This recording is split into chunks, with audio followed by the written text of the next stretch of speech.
Hello, welcome to A Cappella Books in Atlanta. I am Frank Reiss, and I am thinking that a lot of folks joining us tonight are not here in Atlanta, but all over the country, maybe even outside of the U.S., because we're here to celebrate the first book by acclaimed singer-songwriter Richard Buckner, and I know he's got fans all over, so I hope a lot of you are joining us because of that.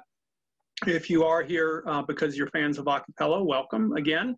And you'll know some of this, but I thought by way of getting the evening started, I would tell you a little bit about a cappella and how we came to be the bookstore that gets the honor of hosting Richard Buckner as his new book, Cutting from the Tangle, comes out just last week, I believe, or is it this week?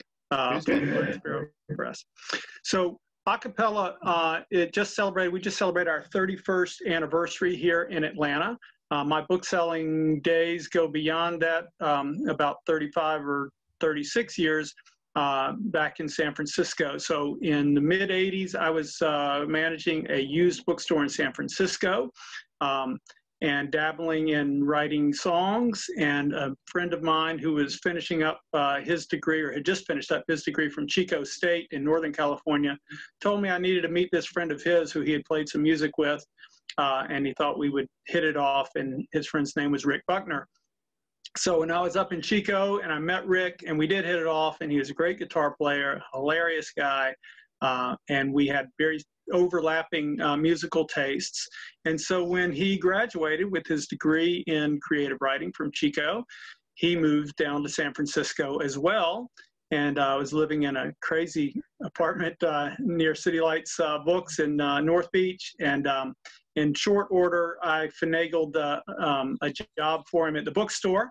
A little bit beyond that, we became roommates and played around with trying to have a band together. And then he was fired from the bookstore. A few months later, I was fired from the bookstore and moved back to Atlanta. And when I opened the store here and needed some help, first person I called was Richard Buckner, and he came across the country, worked here for about a year or so until he decided it was time to start his true career, his true calling as a singer-songwriter, recording artist. And that was in the early 90s when he ventured out in that direction. And of course, most of you watching are very familiar with the work he's done since. And all these years later, we've kept in touch. We usually get to see him in Atlanta as he's touring around playing local clubs here. Unfortunately, the pandemic has not allowed for that to happen this year, but great news. He's got a book of nonfiction poetry, and again, it is called Cuttings from the Tangle. It is published by Black Sparrow Press, and we'll talk more about Black Sparrow and our love and connection with Black Sparrow through the years as well. But to get our evening started, we're going to ask Richard to read a poem from this collection, and the poem he selected to start the evening off with is called Ghost Parade. Take it away, Richard. Frank, is that you? I hear you breathing. I know it's you. Why do you do this late at night? Sorry. Okay, the first poem is called Ghost Parade. The street was empty and you were alone. So you waited together, each just stalled witnesses and nothing new. When they came down the middle, daylight drunks young enough to be excused or sufficiently old for an allowance to reenact what they fondly missed, leaning on foot, pedaling on display, or crashing their carriages into barricades as they crushed in, dressed down like main drag flags, hanging from poles and shoulders, touched in colors of ashen preoccupation, joined by the permanently impaired, striking off individually, uniformed as they were born, strategically bumming spares from the rolling influx, rounding up to be cleansed of their conceptions, pushing back from the little space they demanded was rightly reserved, warily tolerating each other's proud deliria enough to crawl in short excuse for a timeless, incurable cause of coursing in formation, insurgent and thrilled with their own parade, celebrating life at home without their lives, in repeated sin of coupled ends to a T in said town. Oh, the state these things so named, after an instinctual attraction dedicated to their casual downfall. The silence was terrifying, the spectacle deafening as the emptiness continued to grow. Late now, when the street wandered off, just before you did, both speechless but not surprised. Very nice. So, fans of your songwriting will probably recognize a similar voice in that piece and in many of these pieces. But I'm assuming that when you go about writing a poem or a book like this, your process is different. So the images sound very familiar, the type of imagery that you use in your songwriting, but tell us a little bit about what your approach to these types of pieces has become. Well, I always write. So that's always going on anyway. I always have notes in my pockets and things going on. The thing about, the only reason I started doing songs is because I liked making sounds on home recording equipment. And the words were just other sounds that I could put on there because I was writing them anyway. So the difference between those two situations is that with songs, they're kind of a little more, they have to be a little more controlled as to where they go, line to line. But the more poem sort of things in this book can just roam feral and do whatever the hell they want. So when you're looking at what you've written after seeing what inspired a piece like that, mm-hmm. Are you saying this belongs in a story poem, or this would make a great song? Are you making that decision, or just seeing where it goes? Well, when I come home or at a motel, wherever I'm traveling at night, I immediately start writing things down to get the details, because those details, those really minute, beautiful details, little snippets of conversation and things like that can get lost really quickly. Down. So that's what I was written down. To say line that comes out right away, but you can bounce everything off of. And that's a beautiful moment. You write that first line down, you're like, oh, good. I can go on for hours now. Sometimes you don't get that first line or second line, or a lucky break somewhere in the first bit of writing. So you just write it down anyway. Just write down anything, some bits of conversation, or what the bartender did when she was walking by, some comment she made, or what the guy next to you was telling you about his life. You write this stuff down so you can look at it later. I mean, there were a lot of years where I wasn't writing stuff down, where I was just too busy being a big goofball, and I didn't go back and write right away, even though it's what I did at some point. Or you wake up the next morning, you see stuff you've written you don't remember writing, which is even better. I don't want to scare you, but I think there's a moose behind you. Well, I'm in a restaurant right now, a crowded restaurant. They focus on moose. They don't kill them. They only use moose that died of old age. I come here a lot. Their corn dogs are great. You can't call them corn dogs because they get mad here. It's called moose dogs. So I call them moose dogs. The wait staff is really sensitive. So I come here for the moose dogs. So that's where I am right now. A crowded restaurant. The table next to me is doing Jello shooters. I keep looking at them, but they won't send me over one. Yes, one more moose dog. Thank you. They're mad at me here. I think I tip well. All right, so one more question before I introduce the other panelists. You mentioned in what you were saying something about home recording equipment. Whatever happened with that 8-track of mine? Did you and David pawn it? I don't know what you're talking about, Frank. The only time I ever ripped you off was when I was working for you at the bookstore. So I don't know what you're talking about. I find your charge scurrilous, sir. The gall you have. All right. So as observant attendees to this event have noticed, there is a third person in on this conversation. And who is that, man? That's Joshua Bodwell. Joshua Bodwell is the editorial director at Black Sparrow Press, who for a very interesting reason, I think, decided to publish your work. Now, Joshua, you have, correct me if I'm wrong, but I think since you've been on board, the first 2 books that you've done have been this reissue of Neely Tarnowski's Bukowski biography, and then this posthumous collection of Wanda Coleman poetry. And I've noticed that Richard Buckner is still alive, and so I'm wondering. You can't prove that. Don't say that, Frank. Jeez. So you're giving away my whole thing. I'm trying to sell books here.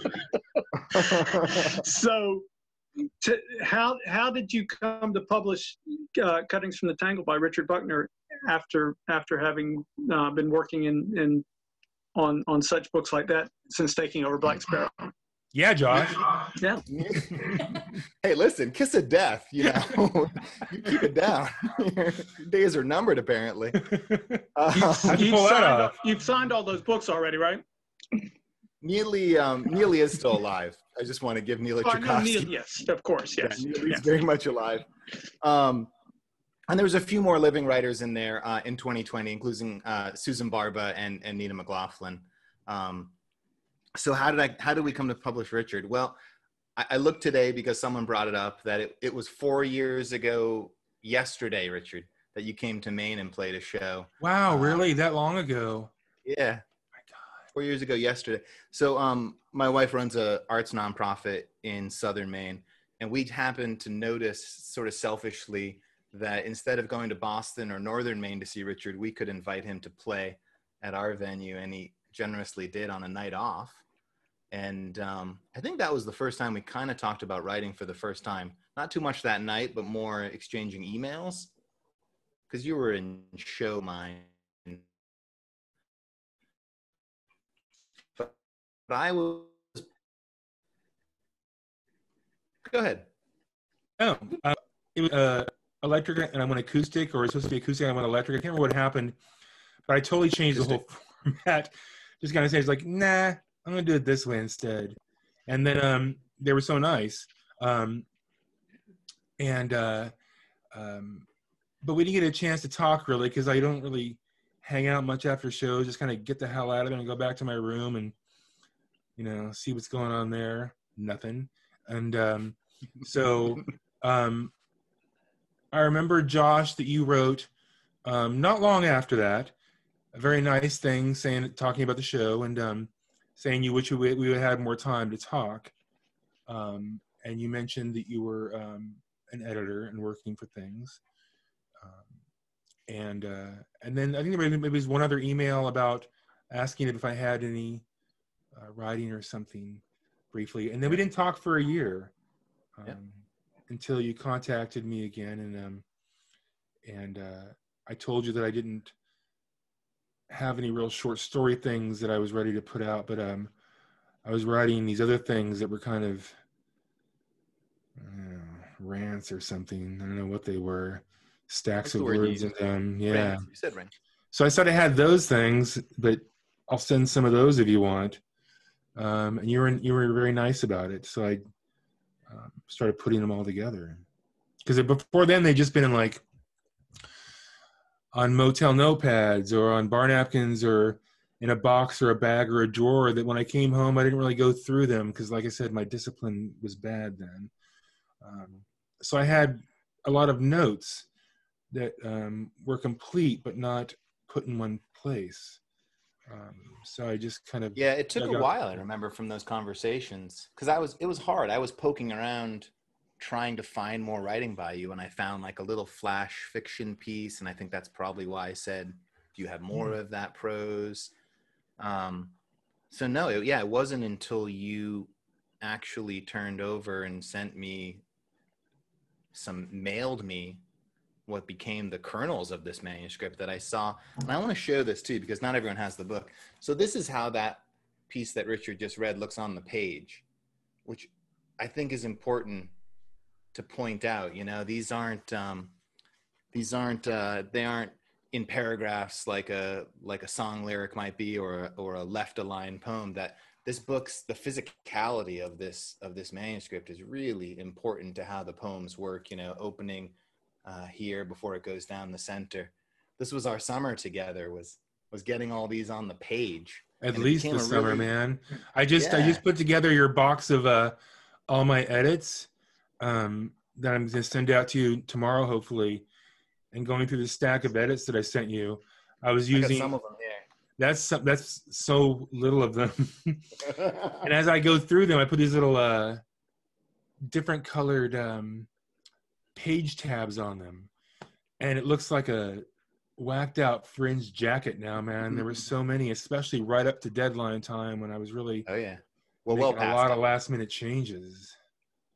Well, I mean, we talked about this a little bit, that once the pieces started to go actually, you know, from Richard's, you know, 8.5, 11 Word document pages onto these, you know, 6x9 book pages, I feel like, and you can speak to this, you started to see the work differently. Maybe it was sort of focusing in a different way. We even changed the sequence once or twice, you know, so it was when poems were on spreads versus turning the page, single poems, you know, it kind of had to go into book form before it all solidified. And there will be more changes. Future versions. I just noticed a few things the other day. Is like, I wish I would have put that poem here instead of here. Dang it. But not commas? No, it wasn't commas. You know, our main problem in this process of editing was commas and hyphen removal. I'm such an over hyphenator that we had to go through and really like look at my hyphen decisions and make some hard choices.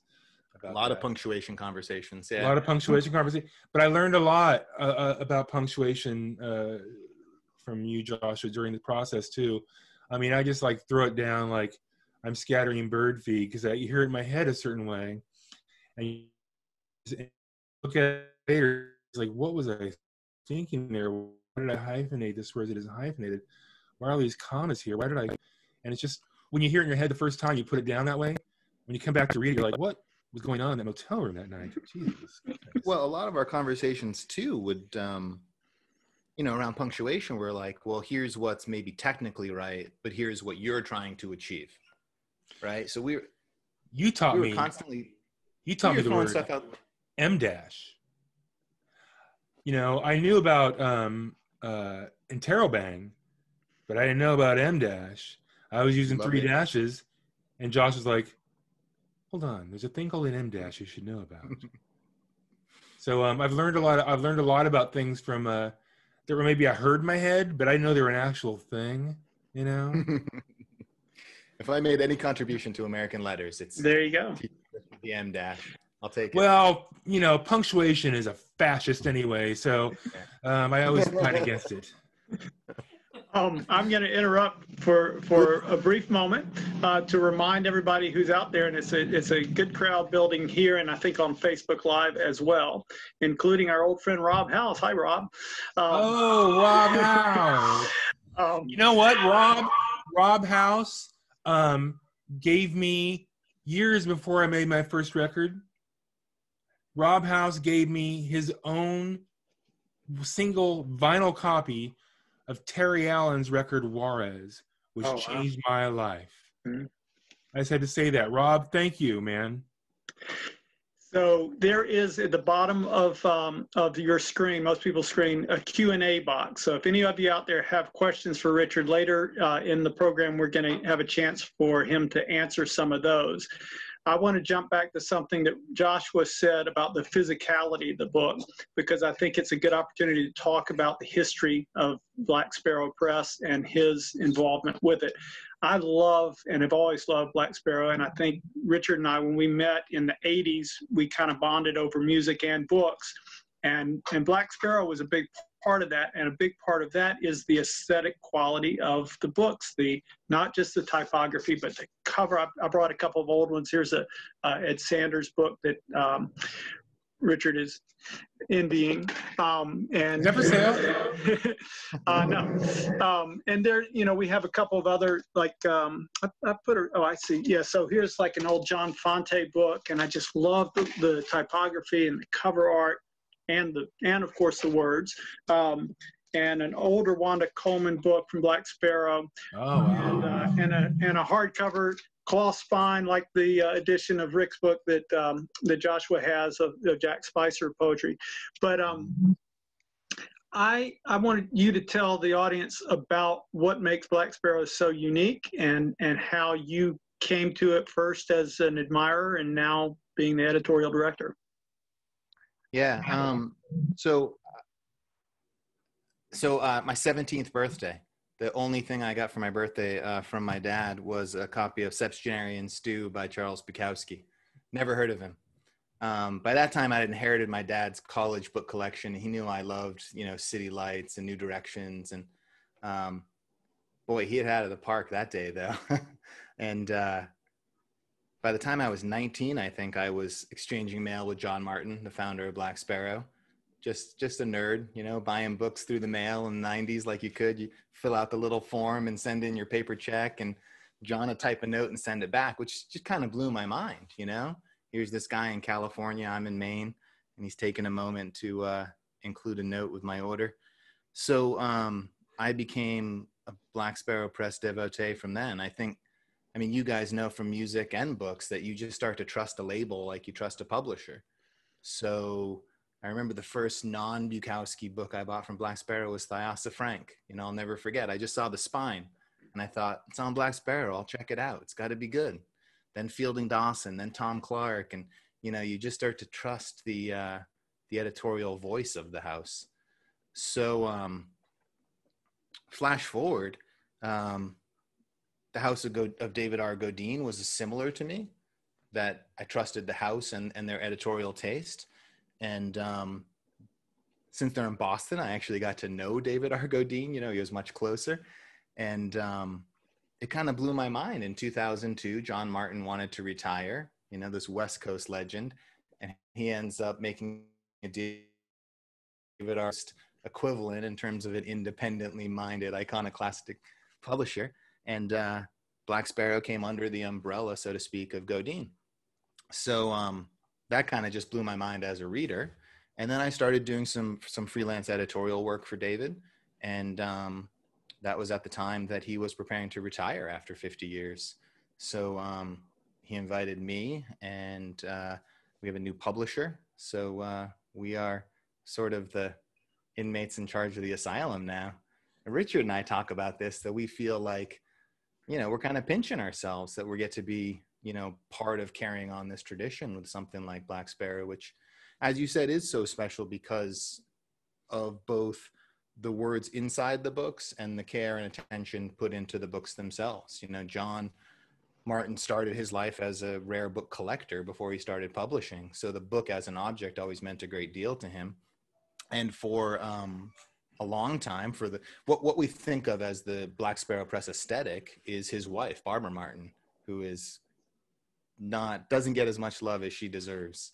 It was only in the early mid-60s books that she didn't design. But when we think of Black Sparrow, we're thinking of Barbara Martin.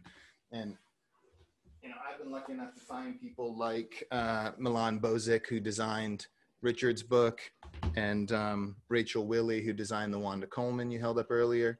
These are incredible young designers who got into book design in part because of someone like Barbara Martin. They were so influenced by Black Sparrow. So they're not trying to imitate her, but sort of approach things in sort of a what would Barbara do kind of mode, and emulate and expand it. We don't want to copy it so it seems dead. We want to expand it. And that's how I feel about Richard's work, you know, yeah. Editorial. And your partner is involved in the aesthetics of the current Black Sparrow, as from what I understand. And my wife did she set the interior for Richard's book. Yeah, cool. She's Very been a cool. graphic designer for 25 years. Yeah. So Richard, I know from talks we've had through the years that you toyed with the idea of not necessarily moving on from recording, but branching out into writing in prose and books. And when the opportunity to publish on Black Sparrow came to you, we talked. And can you share your thoughts on what it feels like to know that you're not just now a published author, but you're published on an imprint like Black Sparrow? Man, it's like, you know, hooking up with someone you like had a crush on 30 years ago, and all of a sudden it's happening. You can't believe it, man. You can't believe it. So, you know, when I wrote, I never thought of it in a way that I thought I was trying to be published. I never sent stuff out to magazines or publishers or literary agents or whatever. I was doing it because this is what I do. I just kind of like do it at home. It's like instead of bowling or going to church or whatever, or, you know, crossword puzzles, I just like, it's just how I kill my hours. So when Josh mentioned Black Sparrow Press, I was just I don't know, it's like a door is open, you know, like I don't know of any other publishers who would have me, or I'd have them no matter what I think of them. Because a few things. One is I can't think on a sustained level another imprint that's done such beautiful, physically beautiful pieces of work.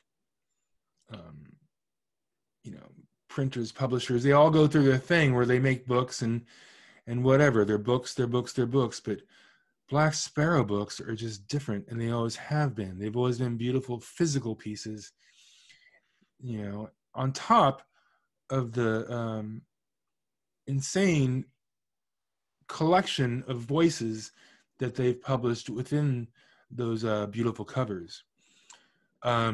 So when the word Black Sparrow Press comes up,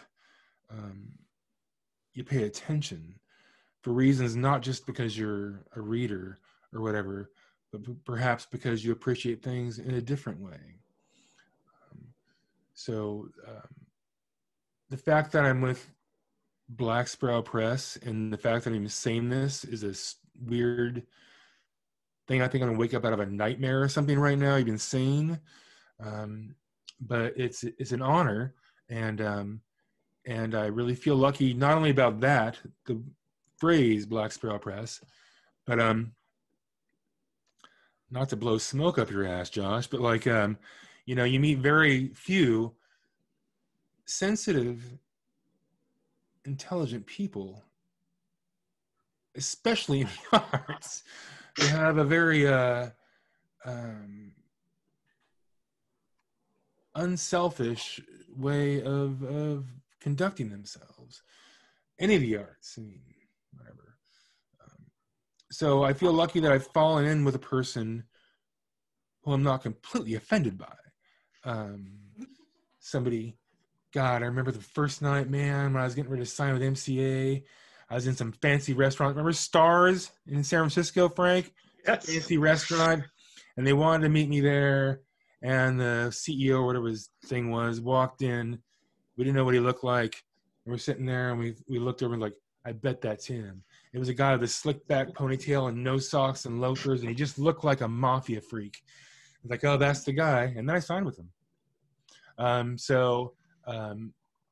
There's a certain way about the business. It's very disgusting. And I just felt very like beautiful hands with Black Sparrow Press and Josh. I wouldn't be here right now if I wasn't. I mean, I'm really good at walking off the job. Yeah. That was great. I want to recommend, if anybody watching did not hear the piece that ran earlier today on NPR, to dig it up. I thought it was great, and you read a little. And they one of the comments that was made in the story that I really liked was that you're unquestionably poetic in your writing and in your speaking, but you're not necessarily quotable. So really, the only thing to do is to ask you to read another poem. So we'll get a piece of that. And I think what we're going to hear next is Up Against Until. Yeah, there's no words in this one. Before you read, I want to tell people we're getting a few questions, quite a few questions in the Q&A box. Now is your time to get them in while Richard's reading. I'm going to look at them, and when we come back from you reading this poem, we'll throw a few questions to you from the audience. Oh, great. So you won't be paying attention then. All right, Frank, whatever, like, that's fine. Do your thing. I might go in the kitchen and fix some deep. So, okay. This one's called Up Against Until. He wasn't sure what she was up against behind that cash register. Handy back change with a wrist tattoo of either broken heart halves or fighting scorpions. Asking where he was headed, not what he was coming from. But if he'd driven to the next town over from her truck stop part-time until school's out, then I don't know, employ. Invented as the open road leading away from promise. An ongoing re-beginning in an aborted orbit. Accompanied by a wounded engagement, rambling unattached, courting comfort and deserting early to sow a last straw, pulled with a barbed afterward of weeping exposure, rinsed and dressed in sensitivity, resting feet out the window in open container assumption, tipped back with resigned approval, fading with the air conditioning confession from a sprain of passion, sated in starry eyes, proud with captured bohemian wisp, stumbling away from obligation near or far-fetched, in recited doses of verse desperation. Indebted to mortality, voiced from a coddled stray, yelping from a leaning porch and broken celebration encore, wasted on invited witnesses, swept up in the show, trolled by a deadpan monologue on the hunt to shuck the world thought only worthy to slurp in loose tobacco smoke, laughing to no one but itself inside a gathering cast of alphas reduced to playing alone, doing their part to keep the greeting line going into collections with a scarring question mark of pretended civility. Targeting and discarding discounted detritus, left tearing on a flesh pillow of mistaken soul cologne, license without limit for what will be would-be birds, flesh to be picked off a staged cornfield on a highway of prison roses, dead roots, and other diggings of justification, and evidence thereof for how they continually come to barely be day-dreamt possibilities of any tack at a random exit. So fully lost, presuming there is someone else who needs to be held such.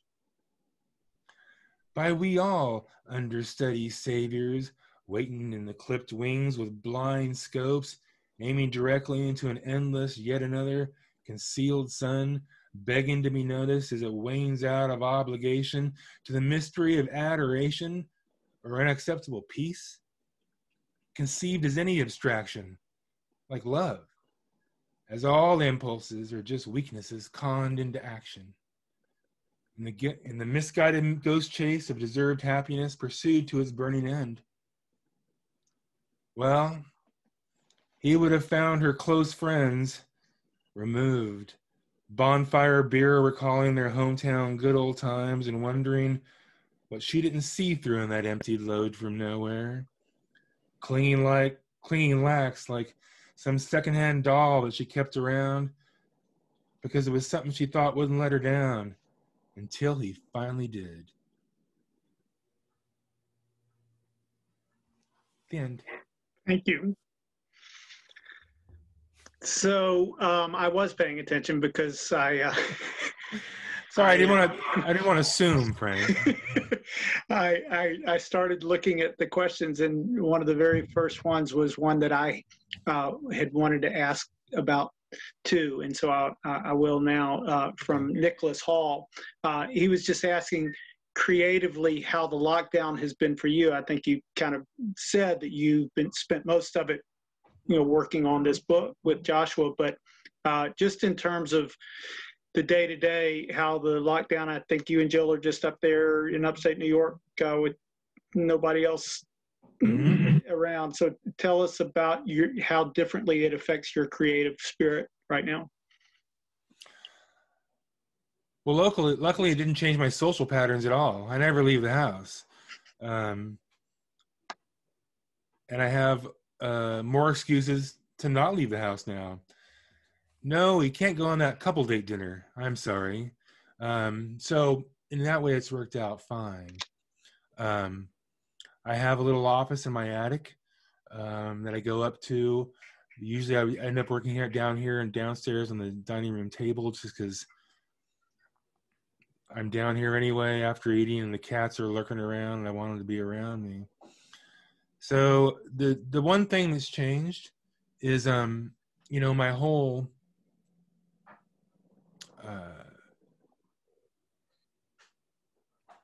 way of observing things was by going out in the world. It was something I was allowed to do. And I have to say guiltily, I mean, I could have, done other things with my life. Like I was telling somebody, a civil rights attorney, which I'm not smart enough to be, or a teacher or something. And I fell into music where I was, for several circumstances, I had to travel alone usually, which turned out to be a great thing. I loved driving around alone. And so, I was allowed, which I think is a rare opportunity for a lot of people, to roam free around this country, and not only the towns, but in between the towns, in places that used to be towns, on small roads that lead nowhere. And I have been allowed, my God, to go to these places as often as I want and on a whim without even answering to anybody. And it's been a gift to be able to see these things. It's made me a different person.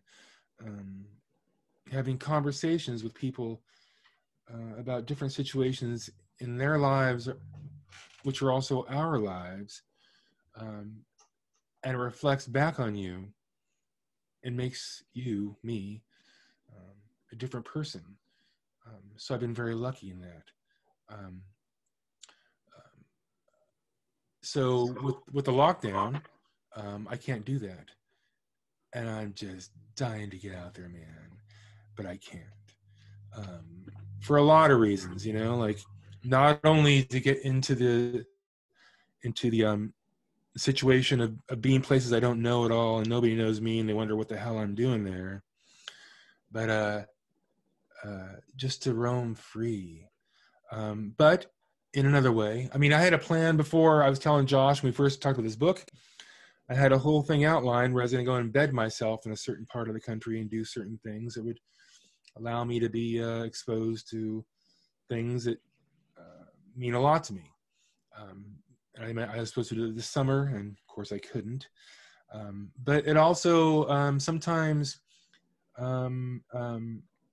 things that hold you back from doing what you want end up being a good thing. So here I've been working on other kind of projects. And I think the way I'm, at least in my head, writing has changed. The next project won't be at all like this, or what I just finished writing for Josh, a New Year's chapbook, which kind of took what I've been doing and cuttings from the Tangle to its farthest point. I couldn't stand myself if I tried to do that again. So I've kind of been thinking about a new way to view things and write, which has been good for me. And I think it'll be something that'll produce something that I'm satisfied with in the next year or so. So yeah, the lockdown's been tough, but not as tough as it is on most people. So in hearing you read those couple of poems, obviously fans of your music love to just hear your voice. Are you doing, I think that I understand, are you doing an audio version of this book? Well, as Josh knows, we talked about this when we first talked about doing this book, and I was like, yeah, I'll do an audiobook. That'd be great. I had all these ideas. Then the lockdown happened. But I said, well, yeah, I've got equipment at home. I can do this. It's even free because I'm at home. But since the lockdown, man, and I kind of described this in the interview I did with Arts Atlanta, things have changed. I mean, I used to be able to, I've made several records in my house, but doing an audiobook is different because it's just the voice. There's nothing to mask sounds or knocks or tones with other tones in music and sounds. So a voice is just a voice on a very sensitive condenser mic. And my neighborhood wasn't usually that loud, but since the lockdown, man, everybody's free to do whatever they want. And there's, animals of all sorts, two-legged, four and otherwise, out in the streets screaming and hollering, or they're addicted to their lawn care, or there's trucks coming by at all hours, or there seems to be a parade of somethings coming by on their four-wheeling whatevers on their way to some beach meth party near the estuary creek. So the neighborhood has gotten a lot louder, and it's been very difficult to do the audiobook. And I've been trying to do it, oh my God, since maybe July or August. And every time I go upstairs, something happens. The guy down the street, who, by the way, is a cold pork chop that fell out of a hoagie bun, and ends every phone call with "love you, bro," is out in his yard. It used to be a quiet house, and he's turned it into kind of a Sanford Son situation, where he's out there chainsawing air conditioners in half at all hours. Or the other guy across the street, who just lost his mind years ago. We knew that, but nobody else knew it. And so the street is filled with all sorts of characters and voices and noises that seem to only start revving up the second I get behind the microphone. So that's a maybe that you're doing an audiobook? No, I am doing one. I'm in contract, and I don't want BSP to send their thugs to my house and beat the hell out of me. So I got to do it. It's on paper. If I back out now, I'm dead. We're gonna get the neighbor. So I mean, look at him. Look at him. Look at Josh. Look at him. He's a thug, man. So I gotta fulfill this commitment. And if I don't, I'm gonna go into deeper hiding. So I'm committed to doing it. It's just, man, I even contacted a studio close to here a few weeks ago. And I said, I don't know if you're into this kind of thing, but here's what I got to do. And he's like, yeah, I got the same problem. Hunters nearby, birds coming by, animals, trucks rolling by. I'm not sure I could give you a better situation. I said, well, what if I did it at home and sent it to you? He's like, I'm not sure I could do that either. So, the lockdown has created this situation where, I've seen a studio once where a person was recording an audiobook, and there was some sealed, triple wall sealed professional recording studio where they were doing this, so it can be done in the right circumstances. But also there's a allure to doing it at home, because I'm at home and I can make all the mistakes I want. I don't see money flying out the window. Yeah, I can kind of get in the mood and try things out. So it's really the optimal way to do it. It's just about, the air. Well, speaking of editions of the book, there have been a couple of questions about, and Joshua, you can explain. So traditionally, Black Sparrow issues a trade hardcover and a limited edition signed and numbered hardcover. I think my understanding is the limited editions are all spoken for at this point. I think Richard might have this impact on people. I've never seen our customer service person in New Hampshire so stressed out. She's just bombarded. I stress people out. It's my specialty. I stress. It's good. It's a hobby, really. Actually, I stress people out. This is my only way to deal with that.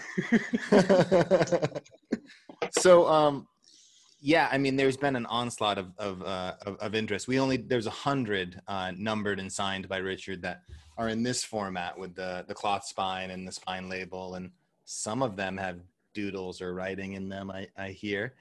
A few of them, if the number corresponded to a year or a location of my life, I put a few notes in, like maybe 10 or 15 of them. Just said, like, number 32, the year I smoked my first cigarette. So those are like the golden ticket ones. Yeah. Yeah.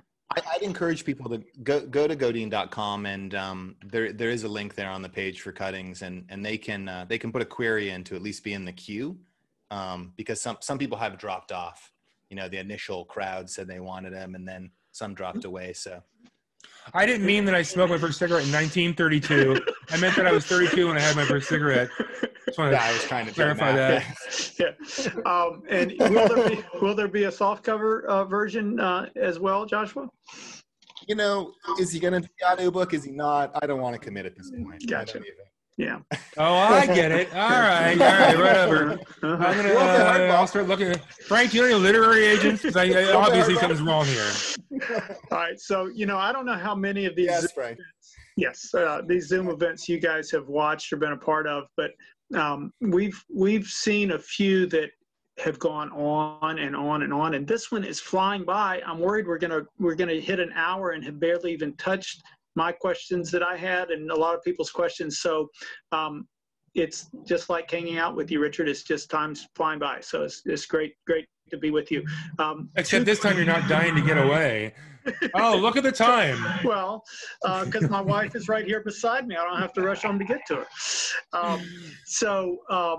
Two questions that we've gotten, I'm going to combine sort of into one. Okay. Somebody out there, our friend Bob Barnett, has asked about some favorite, as you travel around so much, you must have some favorite bookstores other than A Cappella to share with us. And somebody else mentioned, asked for you to talk about how Rilke has influenced your writing, and that loops back to one thing I was going to ask you about. Was I remember how you read back when we lived together. You just devoured one book for a long time and just dug deep into it in a way that most, I certainly didn't. I flew through them, and you would. I think Rilke was one of those writers who you just lived with and dug into. And I want to hear about Rilke's influence on your writing, as Mallory Davis has asked about, and if there's some other writers that you think have influenced the way that you're writing these days. Okay, thanks. Rilke I haven't visited for a while, except for the Young Poet book. Letters for a Young Poet. Yeah, which I always bring up when I get a bad review. I send them a copy of that book. But I haven't really focused on Rilke for a while. My latest obsession really has been devouring Kenneth Patchen. And I've been buying whatever I can find, like old chapbooks. I've been getting first editions, which I'm not a collector guy at all, but I've been getting them. And I'm just... I'm just for some reason it's speaking to me, because not only his politics, but the heart behind it. I would tell a story about visiting where he grew up, but it would take way too long, so I won't. But I'll tell you that lately, especially when finishing this chapbook I'm working on, a few months ago, I would always begin the day with reading a few Patchen, because it seemed to cleanse the palate. And that's what I look for when I'm reading authors, something to cleanse the palate. Rilke did that for a long time, but as you know, great voices change the way you need some effect on you. So you start heading towards other people who are giving what you kind of need at that moment. And I forgot the other part of the question. The other one was bookstores that you enjoy seeing when you're on the road. So besides City Light, right? And the store they're so random. They're so random. I mean, there are places that you fall into. Oh God, there's one. What town is that? Man, I can't remember the town, but I know where it is. This store was great. I think I got a Patchen chapbook there. There's a club I used to play at in this town, and I can't remember what it is either. Right, I was go to another part of town that I knew about when I get to the club. And I found this bookstore because across the street from it was a homemade soup place. And I was always trying to eat healthy on the road. And this place had great soups. Right across the street was this bookstore. And I found some great stuff in there. But last time I went there to get the soup, I got the soup, but there was a coming back in 10 minutes sign on the door, and he never came back. So screw it. So that place is great. And I can't remember the name. They're really kind of random places. I mean, I went to like the place on that one great corner on University Ave in Minneapolis. I'm not remembering the name right now. And I found some great stuff in there, but the guy behind the counter didn't even know what a chapbook was. So I got a few things there, but like you go places and you just find stuff, and it's great if they don't know what it is, because then you find it.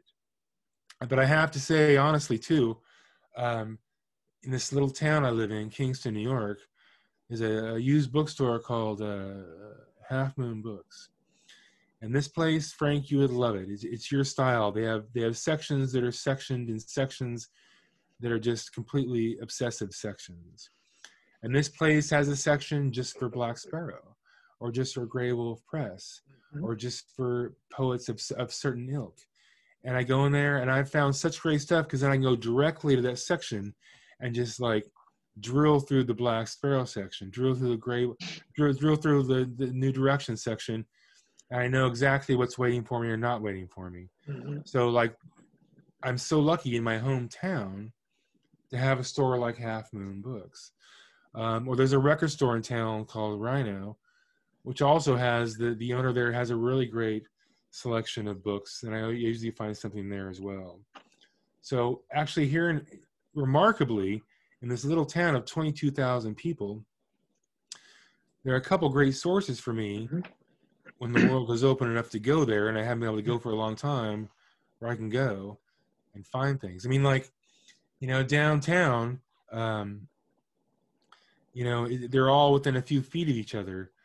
Half Moon and Rhino and this record store, Rocket Number 9. And I remember one great day I went in Half Moon Books, and I found a signed Wanda Coleman, man.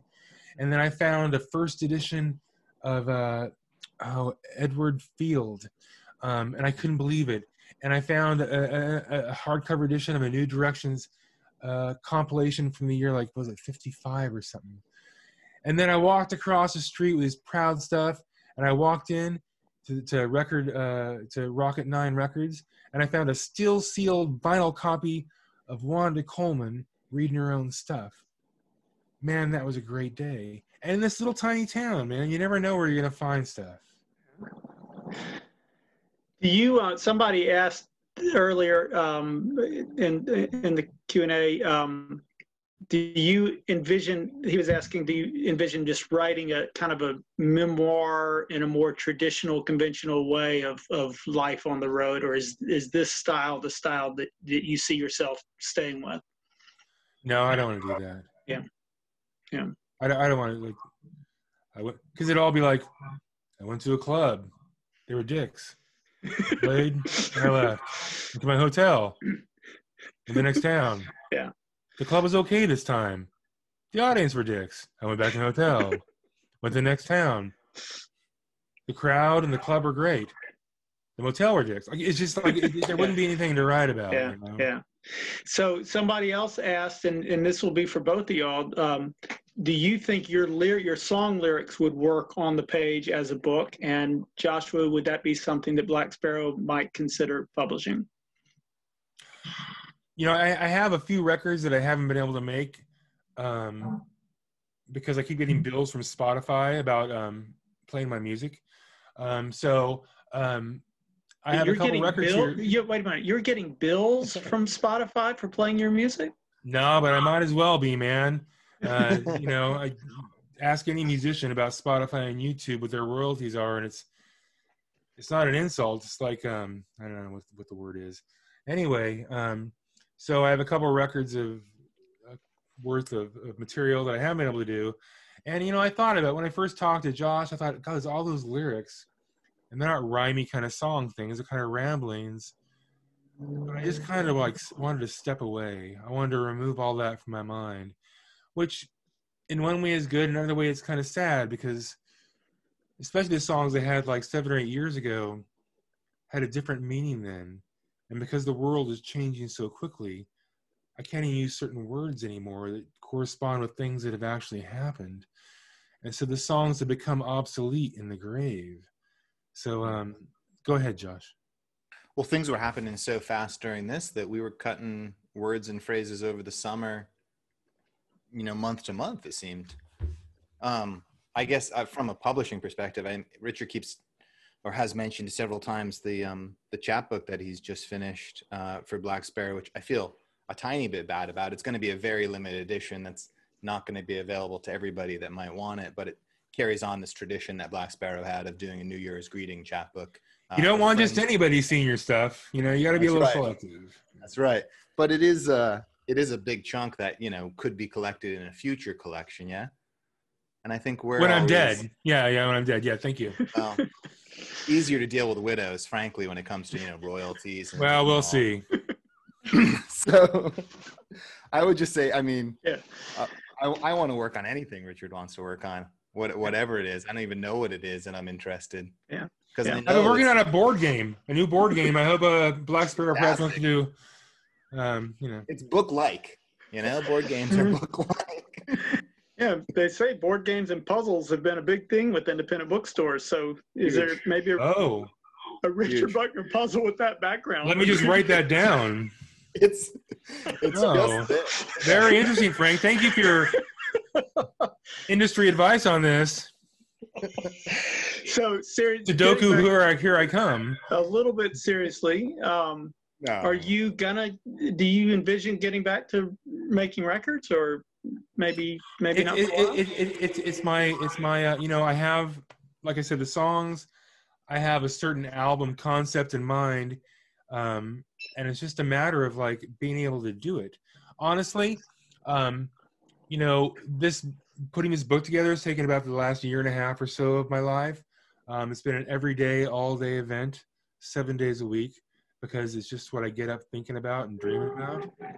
And then as soon as it was turned in the fall, I had this New Year book chapbook to work on, which I fell into a bunch of ideas that completely took me away, and I'm very happy I did. It's been a very fun, complex project. It's like 21 pages long, and it's been a really wonderful thing that's also exercised a lot of writing things out of my system that I needed to get out.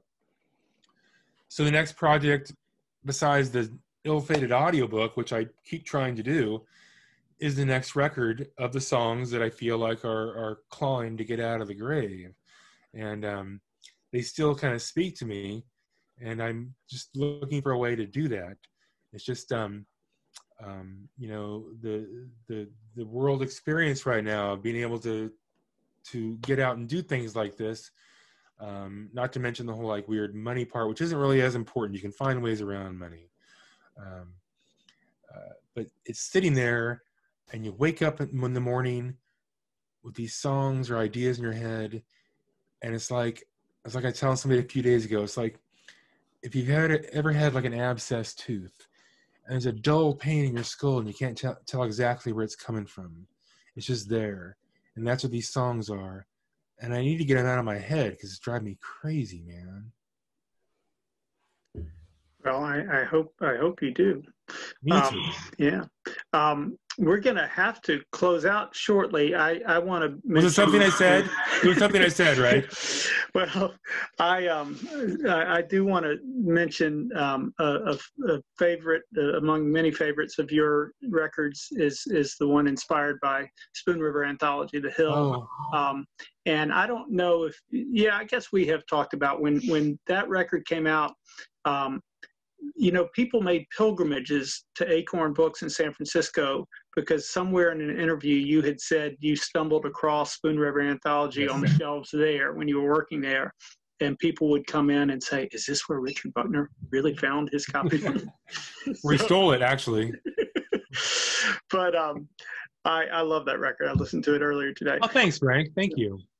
on Spotify. Great. I have to go. I have a corn dog in the oven. I have to go. So, I have to go right now.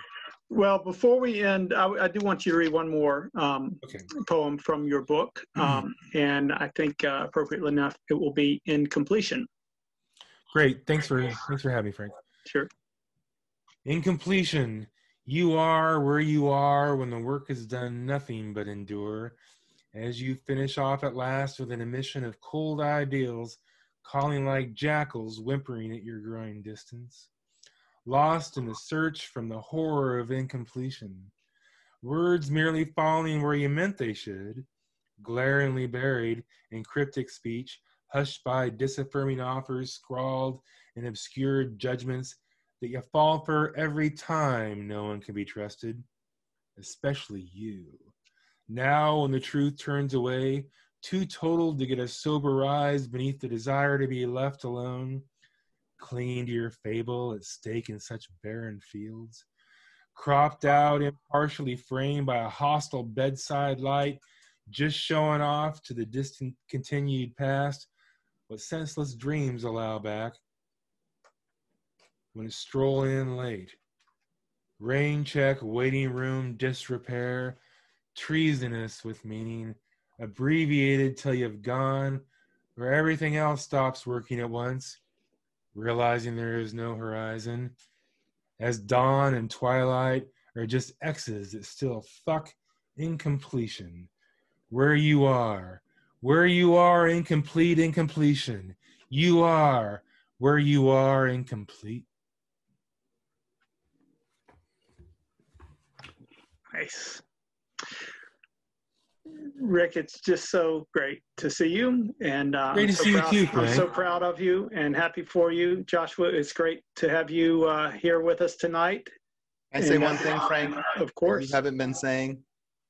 Thank you so much for hosting this, and I just want to encourage everybody to go buy books from bookstores like A Cappella or your local independent. Yeah. You guys are the heart of literature in America. We really appreciate you, and now more than ever, people got to go buy books from their local indies. Thank you, Frank. Well, thank you, and thanks everybody. It's the meditation place. It's like, there's no Tower Records or other music anymore. Yeah. There's no places to go and meditate. And the indie stores are like a place you can go in and lose yourself for hours and forget the world and get in your bubble. They're so important, man. Thanks, Frank. Well, thank you. I will say during the shutdown, our store is still not even open. You can't, it's so small. We can't, with our employees, we can't even let people in. So our customers here and everywhere have been so supportive, and we want to thank all of you who joined us tonight for continued support of us. And you can purchase cuttings from the Tangle through acapellabooks.com. I believe we might even have some signed book plates to add to your copies in the coming weeks. Yeah, I'm gonna sign them tomorrow. We just designed them today. Cool. Brilliant design. I'm gonna sign them tomorrow and then mail them to you as quick as I can. And we'll get them out. We'll get them out just in time for the holidays. So. Yeah, acapellabooks.com. We also have a few other great Zoom events coming up next week. The guy who usually does our Zoom interviews, music journalist Chad Radford, is going to be talking to John Densmore about his new book, The Seekers. So that's next Wednesday. And sandwiched in between, this Sunday afternoon, we're involved with a Zoom event with the one and only Peter Frampton. So wow, really? Oh my God. I know where I'll be. That's right. There you go. So acapellabooks.com for more information. Thank you, Richard. Thank you, Joshua. Have a wonderful night. Good night, everybody. Thanks for joining us. Thanks to all of you. Thanks for coming. Eavesdropping on us. Thank you, Richard. Thanks.